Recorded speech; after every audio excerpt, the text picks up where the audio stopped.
Hey guys, Blue Kool-Aid here. Do a video for you. Yeah, we had a 6.5 earthquake, guys, in Indonesia. We've been talking about this uptick, guys. We just have. What's causing it? Well, there's a whole lot of things that do cause these earthquakes, but this is just one of the factors right there. Coronal holes creating solar wind. Okay? That's just right down to the basic bottom of it. It is what it is. Okay, so what I want to talk about, guys, is this right here is another coronal hole. Okay, 24 hours ago, that part of the sun would have been over there, right? It wasn't there 24 hours ago. So that thing is just formed. It's just now forming, okay, and I'm going to zoom in so you can see that it is a true coronal hole because it's completely black right there. Kind of hard when you're zoomed out to see that, so if you zoom in, sometimes you can see that. I have to preface this by saying that just because it's small in size does not mean that the solar wind stream from that cannot be very intense, because it most certainly can. Okay, and something else. Here's another one.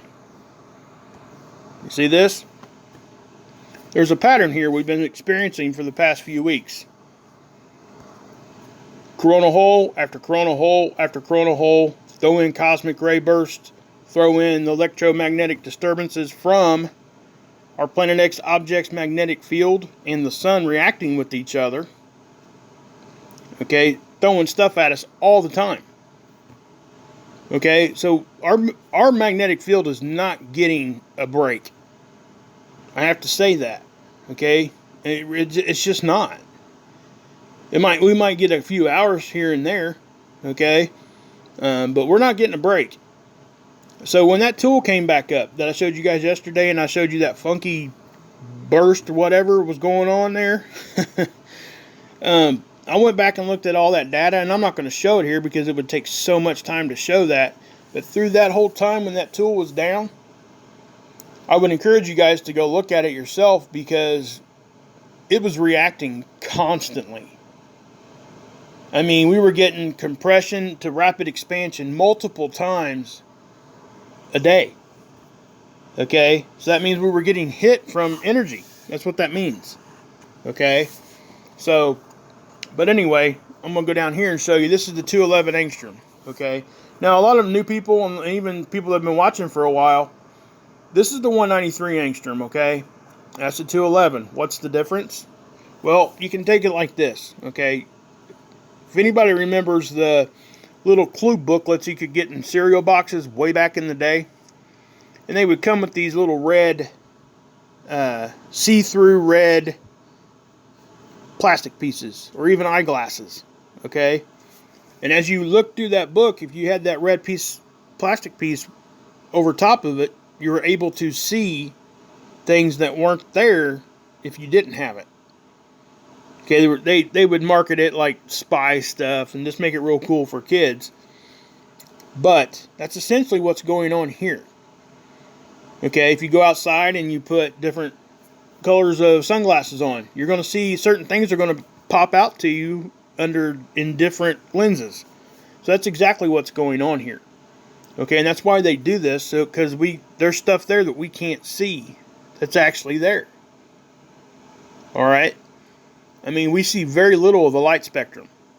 There's UV, X-ray. I mean, just so many different part of the light spectrum we just can't see. Our eyes can't see it. So that's why they use these tools. That's why they use these filters. So when we're saying the 193, 211 angstrom, don't get confused by that. Basically, you can just say, hey, that's just a different filter or a different lens. It's not really a lens in the sense of what you think it is. I'm not going to go into technical parts of this camera or this tool that they use, but that's essentially what's going on here. Okay, so if you're confused by that, don't be. Just think of it that way. Okay, just think of it as they're changing the lens on you, and you can see better with this different lens. Okay, I would encourage you to go read about the angstrom stuff and what the difference is, so you guys can learn a little bit more. I've tried to explain on my channel, but it's hard to explain that to somebody over and over and over again. and sometimes you don't know who you're going to be able to help with that. So I try to do it at a basic level, so everybody can kind of get something from it. But that's how I look at it. But anyway, and we've been talking about this stuff as they become Earth facing, right? Here's the equator. Basically, this is the Earth's position. As stuff gets closer to Earth's position here, the Earth strike zone is what they call it. Things seem to start popping up. Coronal holes open up, and then when they rotate off, they start closing back up. Now, there are coronal holes that last 2, 3, sometimes 4 rounds around the sun. Okay? It's not unheard of. It does happen. But we've been noticing a pattern of this stuff getting more intense as it becomes Earth-facing. Now, one of my subs left me a comment, and they were trying to explain to me, why that is, or what they think it is, or what the science is behind it. And I am going to try to research that out a little bit more. I do appreciate that comment. But this right here is a pattern we've been noticing. Scott's been talking about it a little bit, so have I. But yeah, so just like we've been talking about the earthquake risk, just know that when we say stuff like that, we're not just saying it to say it. Okay? Take it for real, because this is actually what's going on, and this is just one variable.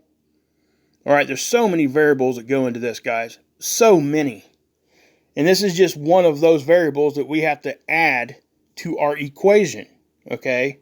I want to say that because I want people to understand that. Because not everything is caused by this.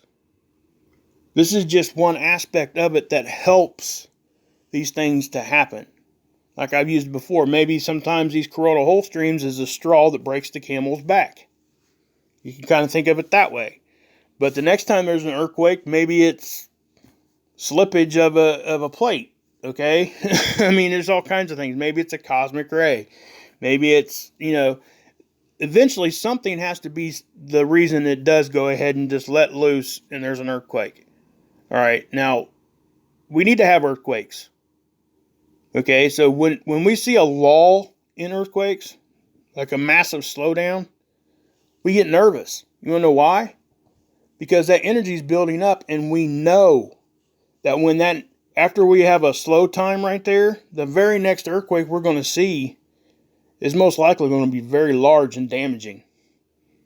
Okay? So we want to see like a consistent middle-of-the-road earthquakes. That would probably be best-case scenario, where it doesn't hurt anybody, anything. And just like with volcanoes, same thing. That constant little slow release of magma, that's good. All right? For the most part. But those massive explosions obviously are not good. It's just like us when we get mad, we got to blow steam off, right? Well, the earth has to do the same thing. So if we hold it in, just like if you think of it that way, if you hold in all your frustrations, anger, whatever, what happens? Eventually you just blow, right? And what happens when that happens? Bad stuff happens. People get hurt, people get mad, okay?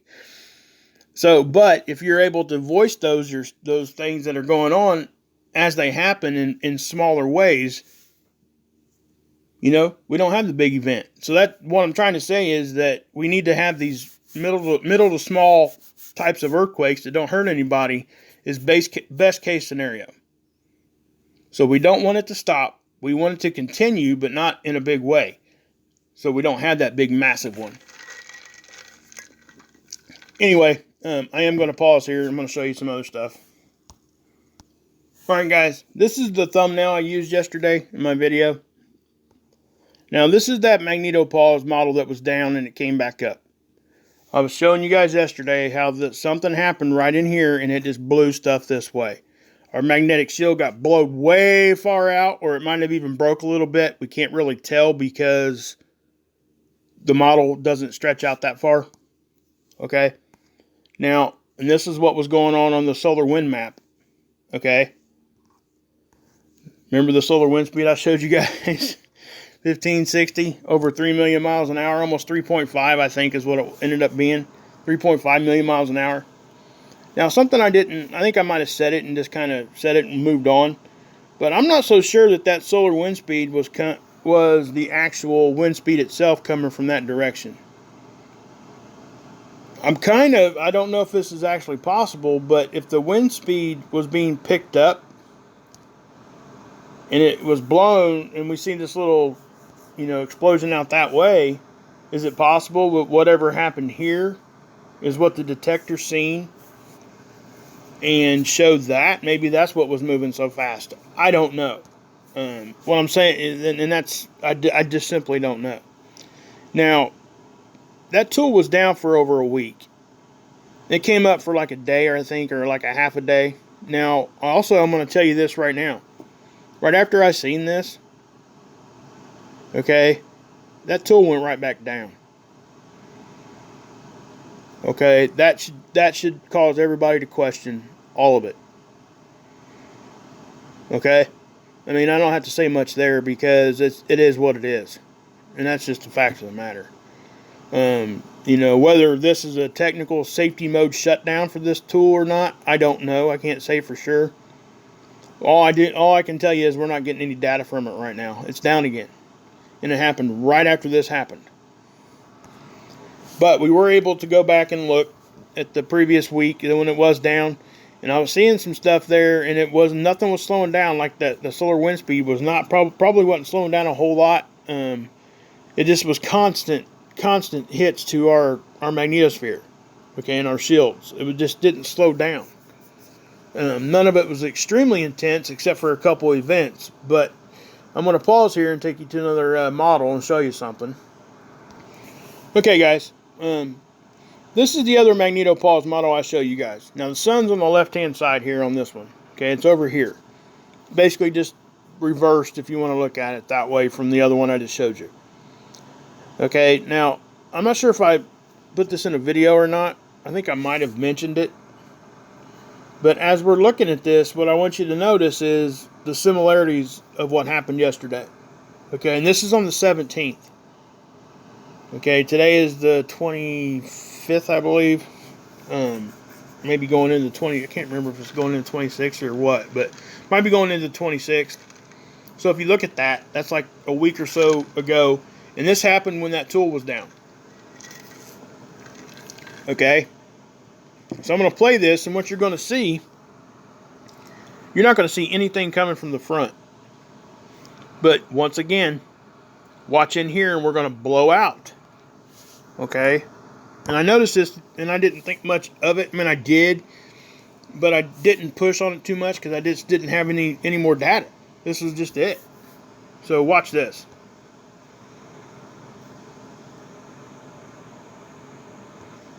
Okay, did you guys see that? Let me back it up. I'll just use the sidebar. There we go. Okay. Now I'm going to push play again. Boom. See that? We'll back it up again. Now I want you, again, watch in the front. Nothing happens in the front. Nothing at all. But yet we react from basically behind our magnetic shields acting forcefully going the other way. That's not behind us either. Okay?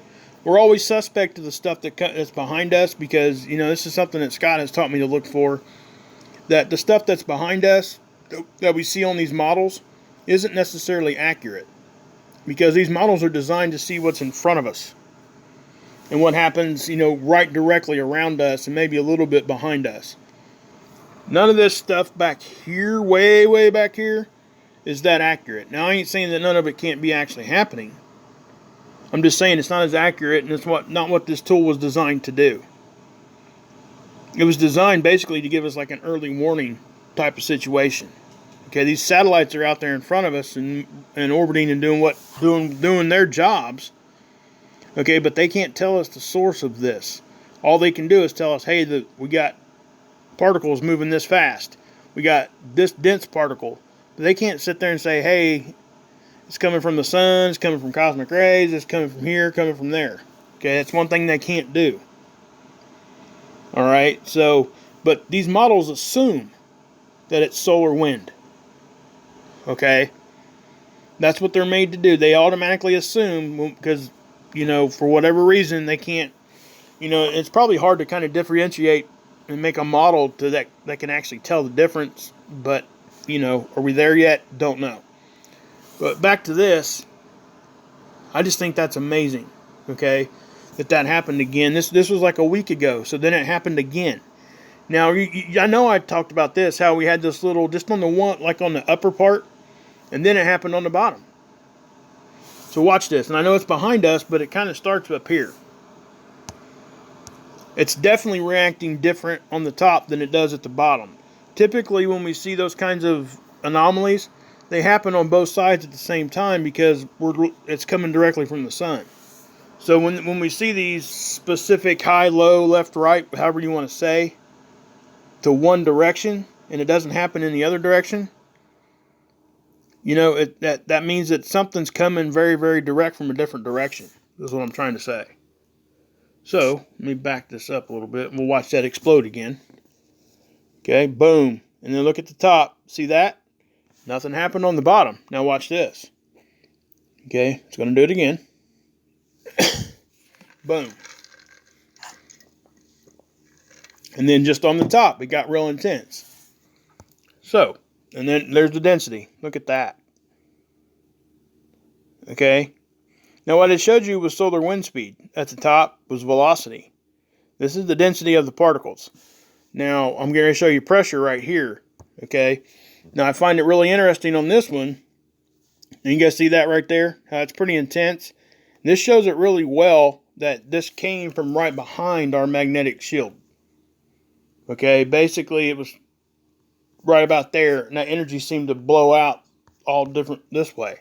Okay, I'm not sure if it did or not. I can't say 100% on that, but this is just the observation I'm making. Okay, so let's watch that again. Boom. Okay, I play it through a couple times, I think. Here it goes. It's going to do it again. Boom. Right?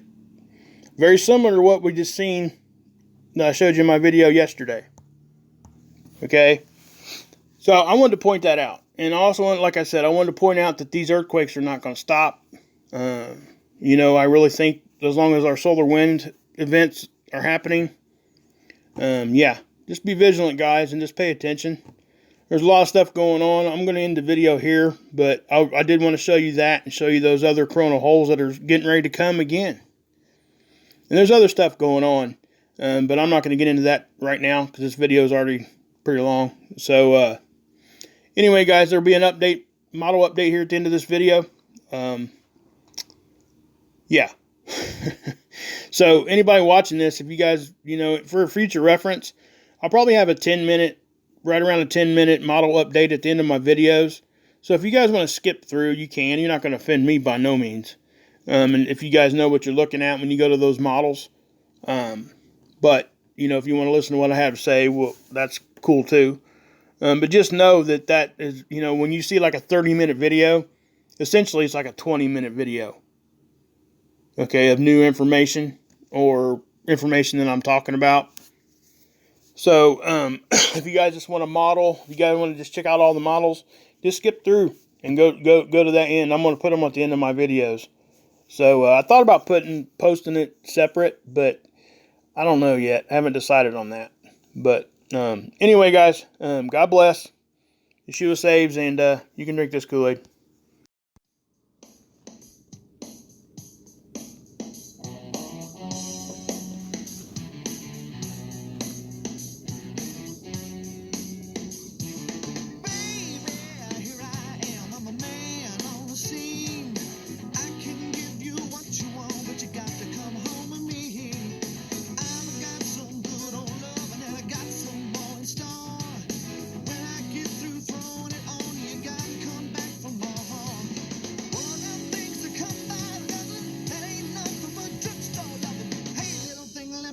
Candle calls and mama, I'm sure hard to handle now. You surround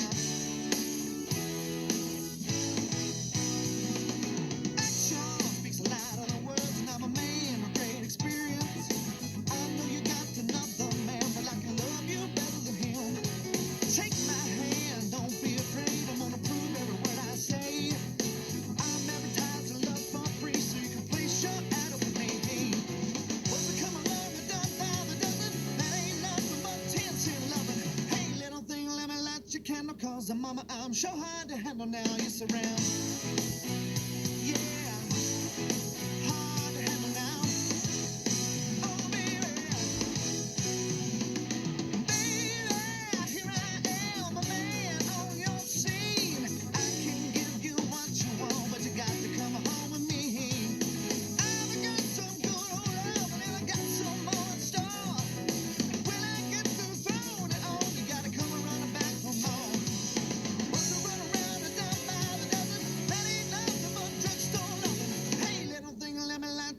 cause mama, I'm sure hard to handle now. You surround. Hard to handle now. Oh yeah, yeah, yeah.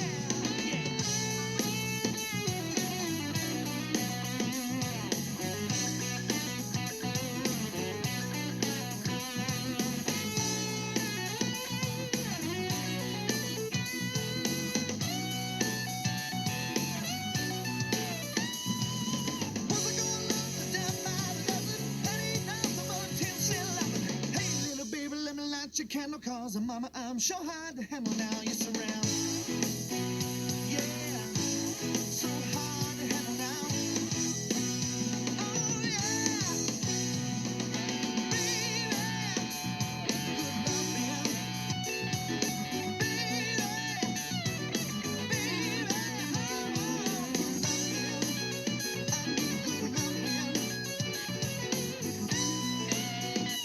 I got to handle it.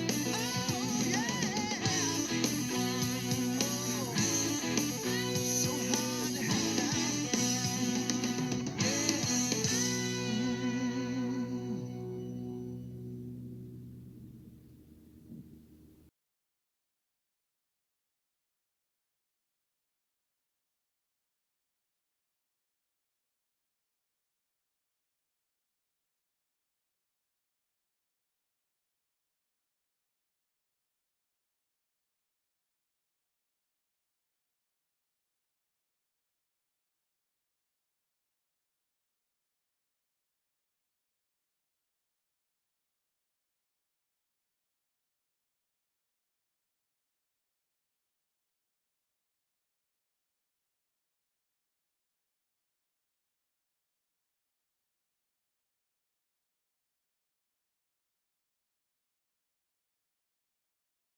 hanging on the promises and the songs of yesterday.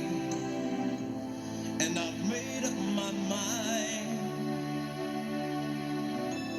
I ain't wasting no more time here